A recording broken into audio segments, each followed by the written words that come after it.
Hello मेरे प्यारे बच्चों, क्या हाल चाल। बढ़िया सा। उम्मीद है बच्चों आप सब लोग बहुत अच्छे होंगे। और बच्चों आशा करता हूँ आप सब लोग की पढ़ाई भी बिल्कुल जबरदस्त चल रही होगी। तो मैं पवन सर आप सभी छात्रों को बहुत बहुत दिल से धन्यवाद देता हूँ। बच्चों आइए आज आप लोग को हम एक और इम्पोर्टेंट क्लास में स्वागत करते हैं। बच्चों आज हम बताने वाले हैं जीवन परिचय, वो भी मैथिली शरण गुप्त जी का। मैथिली शरण गुप्त जी का जीवन परिचय बच्चों कैसे लिखा जाएगा, साहित्यिक परिचय पूरा बताया जाएगा बच्चों। और एग्जाम में बच्चों जो आपका पेपर होगा बोर्ड परीक्षा 2026 के लिए बच्चों, ठीक है, उसके लिए आपको एडवांस की तैयारी करनी होगी। क्योंकि बच्चों आप लोग अगर इतना मेहनत नहीं करेंगे तो मजा नहीं आएगा। और हम उम्मीद करते हैं बच्चों आप सब लोग इस वीडियो को देख लेते हैं तो आपको आपके परीक्षा में जो भी जीवन परिचय लिखने के लिए आएगा मैथिली शरण गुप्त का, आप लोग बड़े आसानी से और बड़े अच्छे तरीके से क्या करेंगे, कॉपी में जा करके लिख देंगे। ठीक है, आइए बच्चों लिखने का तरीका बताते हैं और कैसे लिखा जाएगा ये भी हम बताएंगे। तो सबसे पहले बच्चों आप यहाँ लिखेंगे मैथिली शरण गुप्त जी, उसके बाद लिखेंगे जीवन परिचय लिखेंगे। अब इनका जीवन परिचय में बच्चों क्या लिखना है ये चीज आपको ध्यान में रखना होगा। ठीक है, देखिए लिखेंगे मैथिली शरण गुप्त जी। मैथिली शरण गुप्त जी का जन्म जन्म झांसी के चिरगांव में, झांसी के चिरगांव में सन झांसी के चिरगांव में सन 1886 ईस्वी में हुआ था। 1886 ईस्वी में हुआ था।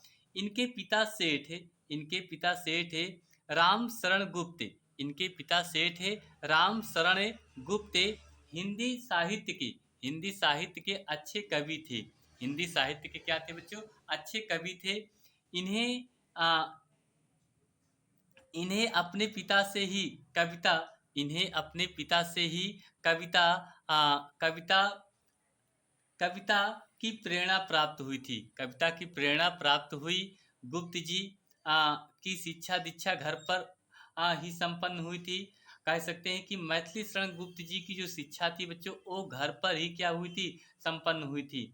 इसी कारण से इन्हें इनके इसी कारण से इनके अंदर काव्य, इनके अंदर काव्य के प्रति, काव्य के प्रति अभिरुचि जागृत हुई थी। इनके कारण, इसी कारण इनके अंदर जो काव्य की अभिरुचि थी वो क्या हुई थी बच्चों, जागृत हुई थी। सन 1964 ईस्वी में, कह सकते हैं कि सन 1964 ईस्वी में सरस्वती सरस्वती का यह महान उपासक के, महान उपासक के परलोक सुधारे गया।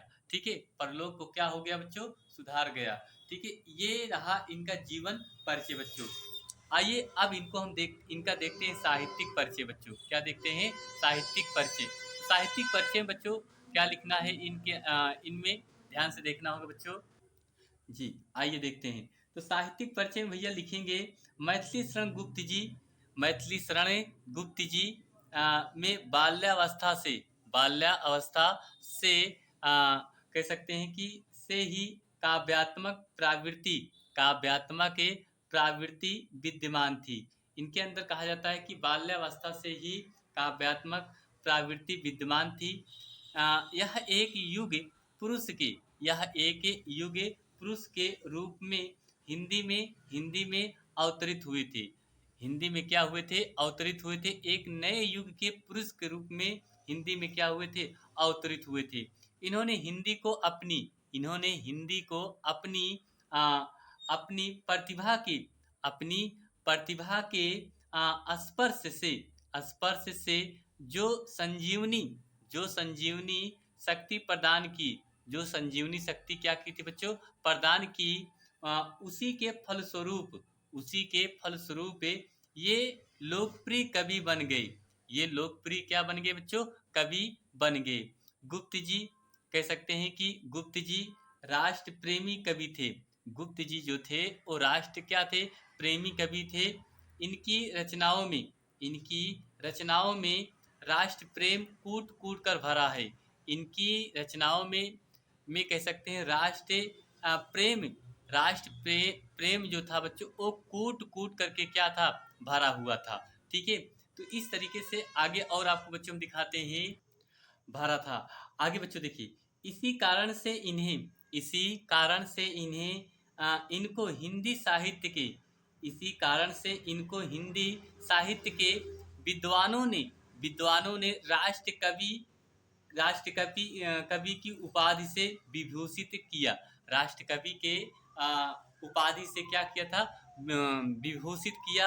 इनकी पहली पुस्तकें रंग में भंग थी। इनकी बच्चों जो पहली पुस्तक थी वो कौन थी, रंग में भंग थी। ये बहुत इंपॉर्टेंट टॉपिक है बच्चों कि मैथिली शरण गुप्त जी की जो पहली पुस्तक थी वो कौन थी, तो रंग में भंग थी। लेकिन इनकी पुस्तक भारत भारती, लेकिन कहा जाता है इनकी पुस्तक भारत भारती ने इन्हें राष्ट्र कवि के रूप में प्रसिद्ध किया। राष्ट्र कवि के रूप में क्या किया था, प्रसिद्ध किया। इन्हें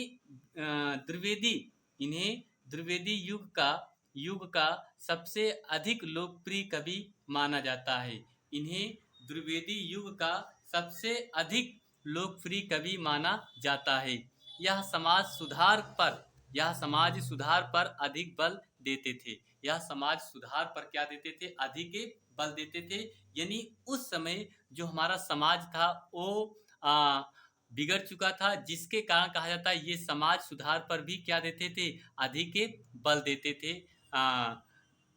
डॉक्टर मैथिली शरण गुप्त जी। ठीक है बच्चों, इतना हो गया। आप ये तो रहा इनका साहित्यिक परिचय। अब देखेंगे बच्चों इनकी कीर्तियां। इनकी कीर्तियों में बच्चों क्या लिखना है कि गुप्त जी की रचनाएं दो प्रकार की थी। इनकी जो रचनाएं थी बच्चों वो कितने प्रकार की थी, दो प्रकार की थी। नंबर 1 हेडिंग बनाएंगे मौलिक रचनाएं। क्या लिखेंगे बच्चों, मौलिक रचनाएं। तो मौलिक रचनाओं में क्या लिखेंगे, देखिए भारत भारती, क्या लिखेंगे, भारत भारती जय आगे लिखेंगे भारत भारती जयद्रथ वध, पंचवटी साकेत, यशोधरा, नहुस आदि इनकी क्या थी बच्चों, प्रमुख रचनाएं के अंतर्गत मौलिक रचनाएं थी। अनुदित रचनाएं इनकी देखा जाए मेघनाथ का वध है, ब्रजभाषा, वीरांगना, प्लासी का युद्ध आदि इनकी क्या थी, अनुदित रचनाएं थी। तो ये रहा बच्चों, इनको ही कहा जाता है कि इनका रचनाएं। ठीक है, अगर बच्चों आप सब लोग इतना तैयार कर लेते हैं, अगर 1 से 2 बार अगर आप लोग रिवाइज कर लेते हैं तो उम्मीद यही करता हूं कि आप लोग बड़े अच्छे से और बड़े प्रेम से आप लोग इन जीवन परिचय को बच्चों क्या करेंगे, तैयार कर लेंगे। ठीक है, और आप लोग अपनी कॉपी में अच्छे से जा करके बच्चों क्या करेंगे, लिख देंगे और पूरा नंबर आपको मिल जाएगा। ठीक है, तो चलिए बच्चों बस इतना ही। मिलेंगे अगली क्लास में। आप सब लोग अपनी कॉपी को खूब अच्छे से तैयार कर लीजिए और लिखिए। यही उम्मीद करता हूं कि आप लोग अपनी कॉपी को खूब अच्छे से लिखेंगे। थैंक यू, आप सभी छात्रों को बहुत बहुत दिल से धन्यवाद। मिलते हैं अगली क्लास में।